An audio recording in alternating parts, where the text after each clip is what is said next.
The current pandemic has altered our lifestyle and spending habits, especially since most of us are sheltering at home. And while a lot of folks and businesses are suffering right now, I think it's also an opportunity for the credit card industry to innovate, pivot, and adapt to the changing environment.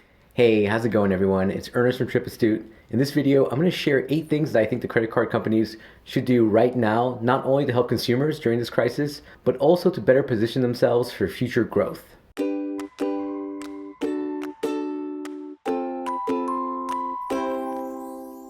First off, I know many of you are suffering financially right now.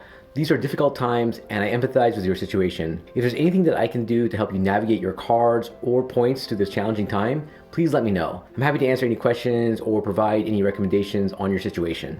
We are already seeing the credit card issuers adjust their policies for a recession. In fact, many of the things that I predicted in our previous videos seem to be taking shape.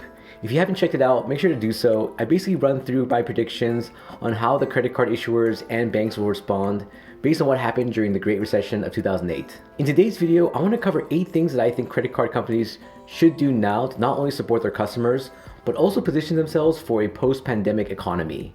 I doubt the issuers are watching my channel. I mean, that would be awesome. But I can't help to think about ways that businesses can evolve their models to better serve their customers and their own growth. It's probably because I've been a management consultant for most of my working life, but I thought I'd share my ideas in the hopes that it might inspire change. So let's run through my list of proposed changes. Number 1, extend timeframes for minimum spend and other benefits. American Express and Chase have already implemented this change, and I'm hoping that other issuers follow their lead. Since most of us are spending less money and also have less opportunities to meet large minimum spend requirements, it would be great to see all issuers extending the time frame. This gives us consumers more time to use the card and reduces the risk of overspending just to meet the minimum spend.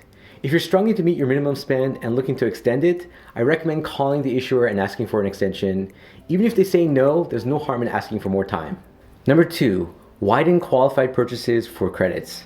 I'm looking at you, American Express, with your airline incidental credits. Some of these credits were already difficult to use. Now that travel is restricted, it's even more difficult to find ways to use these credits. My suggestion is to widen the type of purchases to include categories that are relevant right now and might even help local businesses. Modifying the categories to include things like food delivery orders or grocery deliveries would be a great move for consumers and for our communities. Number 3, offer additional credits for customer loyalty.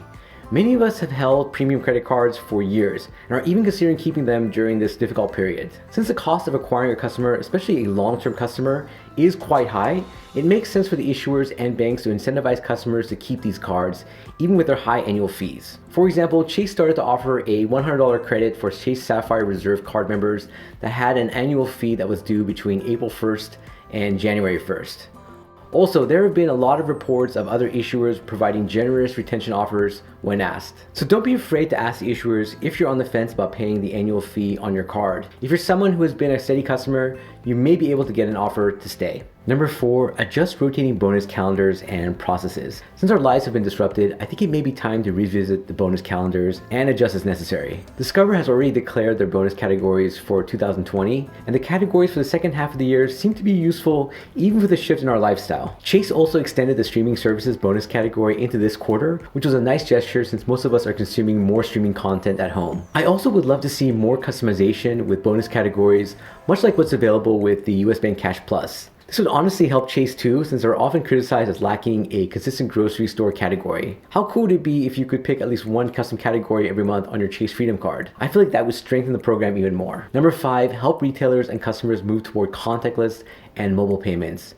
Those of you who have traveled abroad know that the US is very behind when it comes to payment technologies and processes. Most visitors to the US are shocked when their credit cards are taken away by a server and processed out of sight. In most other places in the world, the card transaction is processed at the table, and oftentimes you can use a contactless or mobile payment method. This would be a great time for the industry to help contactless and mobile payments gain traction with certain industries that resisted the change due to the cost. Restaurants and gas stations are 2 places that come to mind. Coincidentally, they also tend to be places where your card information is stolen. Getting the entire industry to move toward contactless or mobile payments not only improves the security for both the consumer and issuers, but also reduces another point of physical exchange in this time of distancing and anxiety over infected services. Number 6, share data models.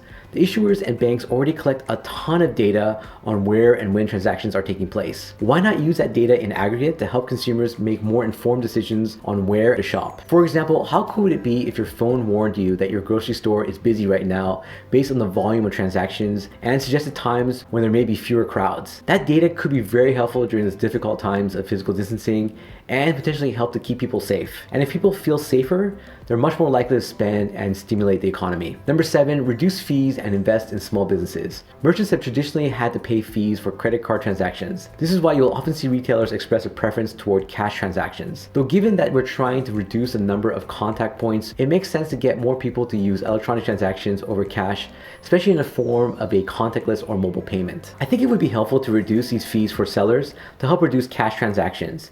This is more of a long-term benefit, but I honestly believe that it's a change that can help shift our society's payment preference toward less cash and more sanitary and safe transactions. Also, we know that independent and mom-and-pop stores have been most affected by this economic downturn.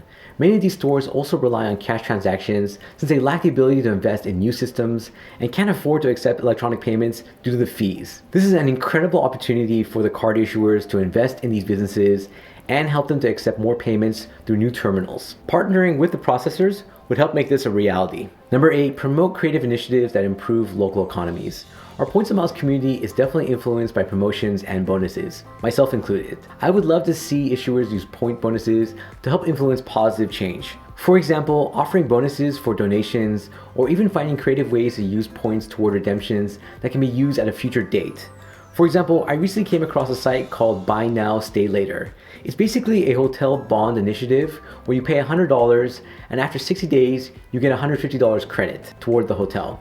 You're essentially helping the hotels to maintain cash flow while also getting the ability to redeem at a later date. I'd love to see similar initiatives, maybe even with points where we could invest in our favorite hotel or destination in order to gain a return in the future that we can use once travel is restored.